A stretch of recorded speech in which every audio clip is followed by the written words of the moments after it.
Ассалаумағалейкум, құрметті Пайдалайк арнасының көрермендері. Қазіргі уақытта БАД тез емдейтін шөп дәрі дегенді жиі естіп жатамыз. Оның зияны орасан зор екенін білесіз бе? Видео басталмастан бұрын арнамызға лайк басып, видеомен бөлісіңіз. БАД, яғни биологиялық белсенді қоспаның дәрумендерден айырмашылығы әсер етуі бойынша кез келген биоқоспа дәруменді жиынтыққа ұқсайды. Алайда олардың арасында өте үлкен айырмашылық бар. БАД азық болса, дәрумен дәрумендерге түрлі қажетті сынақтар жүргізіледі және фармацевтикалық сертификат беріледі.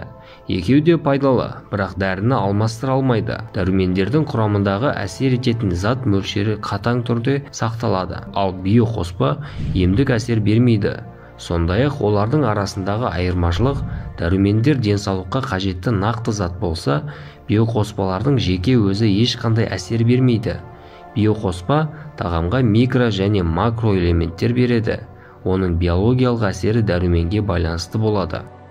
Биологиялық белсенді қоспаны кім қабылдау керек? Биологиялық белсенді қоспа дәріні алмастыра алмайды, бірақ жалпы емдеу жиынтығын толықтырады. Сонымен бірге жұмыс істеу қабілетін арттырады, иммунитетті нығайтады, ас қорытуды белсенді етеді, ағзадағы зиянды заттарды шығарады, метаболизмді жақсартады. Дәрумендік және минералды кешендер науқасқа ғана емес, сау адамға да қажет. Себебі ғалымдардың айтуы бойынша, қазір бірде-бір тағам рационы минералды заттар мен дәрумендерге деген қажеттілікті өтемейді. Сондықтан да қазір дәрумендер мен минералдардың жетіспеушілігі барлық адамда кездеседі. Биоқоспа ауру кезеңде ағзаға аурумен күресуге көмектеседі, күш береді. Негізінен биологиялық қоспаны ауыр емделуден өткендер, бұлшықет массасын өсіретіндер және инфекцияны жылдам қабылдайтындар, иммунитеті төмен жандар қабылдайды. Дәрігерлер биологиялық қоспаға үміт артпаған дұрыс дейді. Ол тек қосымша көмек ретінде әсер етеді. Биологиялық белсенді қоспаның дәрілерден айырмашылығы. Биологиялық белсенді қоспа бұл жоғарыда жазып кеткендей дәрі емес. Ауруды биологиялық белсенді қоспалармен емдеу мүмкін емес. Біреудің биологиялық белсенді қоспамен емделгені туралы әңгімелердің 99.9% өтірік, қалғаны плацебо, өзін сендіру әсері. Биологиялық қоспалар белгілі бір ауру кезінде пайда болатын заттардың жетіспеушілігін, тапшылығын толтыра алады.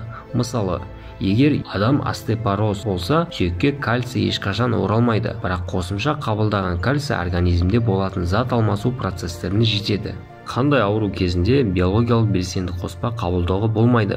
Жоғарыда жазып кеткендей, биологиялық белсенді қоспа сертификатсыз сатыла береді. Қанша жерден табиғи өнім дегенмен, оны да абайлап қабылдау қажет.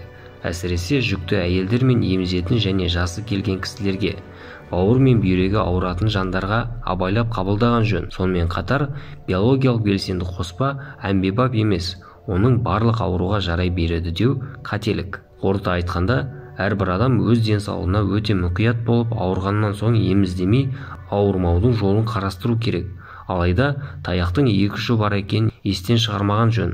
Жарнамаға алданып, осындай биологиялық қоспаларды пайдаланып, керісінше өз денсаулығыңыздың нашарлап кеткені жөнде дабыл қаққан жандар аз емес. Сол себептен де мемлекеттік тіркеуден өткен санитарлық эпидемиологиялық басқару органдары бекіткен куәлігі бар биологиялық белсенді қоспаларды қабылдаған жөн.